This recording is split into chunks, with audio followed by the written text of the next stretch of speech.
100 ways to motivate yourself day 3. இன்றைக்கி என்ன பார்க்க போகிறோம் அப்படின்னு பார்த்தீங்கன்னா, உங்களுக்கு நீங்களே அழகான ஒரு பொய் சொல்லிக்கிங்க. பொய் சொல்லலாமா அப்படின்னா இந்த இடத்துல பொய் சொல்லலாம். Why? Because each and every one is unique in God's creation. கடவுளுடைய படைப்பில், இறைவனுடைய படைப்பில் ஒவ்வொரு மனிதர்களுமே தனித்துவமானவர்கள், அற்புதமானவர்கள், சக்தி வாய்ந்தவர்கள், அட்டகாசமானவர்கள். ஸோ எல்லா மனிதர்களுக்குள்ளேயும் அழகாக ஒரு திறமை ஒளிஞ்சு கிடக்கு. ஆனால் நம்மளில் பல பேர் எனக்கு திறமை இல்லை, நான் எதுக்கும் லாய்க்கு இல்லாதவன், எனக்கு இது வராது, எனக்கு இதெல்லாம் கிடைக்கிறதுக்கு ஒரு தகுதி வேணும், இதெல்லாம் எனக்கு கிடைக்குமா, இப்படியெல்லாம் நமக்குள்ளே நம்மளை டீமோட்டிவேட் பண்ணிவிட்டு, அண்டர் எஸ்டிமேட் பண்ணிவிட்டு, ஒரு தாழ்வு மனப்பான்மையோடு உள்ளுக்குள்ளே நம்ம என்ன செஞ்சிட்ருப்போம், யோசிச்சுட்ருப்போம்.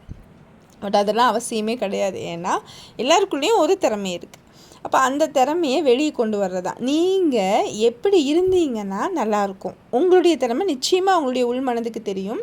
நீங்கள் கண்ணை மூடி உட்காந்து எனக்குள்ளே என்ன இருக்குது அப்படின்னு யோசிச்சிங்கன்னா வரும். உங்களுக்கு வரலை அப்படின்னு சொன்னால் நீங்கள் எந்த மாதிரி இருந்தால் நல்லாயிருக்கும்னு ஒரு பிம்பம் வச்சுருப்பீங்க இல்லையா? இப்போ இருக்கிற நிலையை விட நான் இந்த மாதிரி இருந்தால் நல்லாயிருக்கும்ப்பா, நான் நல்லா தைரியமானவனாக இருந்தால் சூப்பராக இருக்கும்ப்பா, நல்லா அயன்மேன் மாதிரி ஒரு 100 பேர் அடிக்கிற வலிமை என்கிட்ட இருக்கணும்ப்பா, இல்லை 1000 பேருக்கு மத்தியில் பேசக்கூடிய ஒரு வலிமை வேணும்ப்பா. அந்த மாதிரி உங்களை நீங்கள் எப்படி பார்த்தா நல்லா இருக்குமோ அதை பற்றி ஒரு கவிதையாவோ, ஒரு போயமாவோ, இல்லைன்னா ஒரு கதையாவோ எழுதுங்க. இந்த குழந்தைகள் தங்களை பற்றி எப்படி எப்போவுமே பெருசாக நினைப்பாங்களோ அது மாதிரி உங்களுக்கு நீங்களே ஒரு அழகான பொய் சொல்லிக்க போகிறீங்க. ஆனால் அது உண்மையான பொய்.